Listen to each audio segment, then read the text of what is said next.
Gateway of इंडियाजवळच्या समुद्रात स्पीडबोटने प्रवासी बोटीला दिलेल्या धडकेमुळे झालेल्या अपघातात 12 जणांचा मृत्यू झाला आहे. या अपघाताप्रकरणी मुंबई महानगरपालिका आणि नेव्हीकडून 13 जणांचा मृत्यू झाल्याचे सांगण्यात आले. बुधवारी 4:30च्या दरम्यान एलिफंटा येथे जाणारी नीलकमल नावाची फेरीबोट उरण, कारंजा येथे बुडाली होती.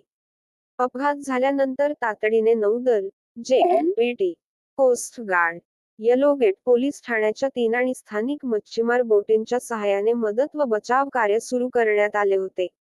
बोटीवर 80 प्रवाशांसह 5 कर्मचारी देखील होते.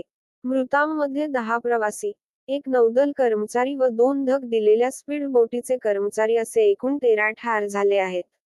अपघातानंतर जेएनपीटी येथील रुग्णालयात 56 प्रवाशांना नेण्यात आले, त्यापैकी 3घांची प्रकृती गंभीर तर एकाचा मृत्यू झालाय. डॉकयार्ड येथील रुग्णालयात 21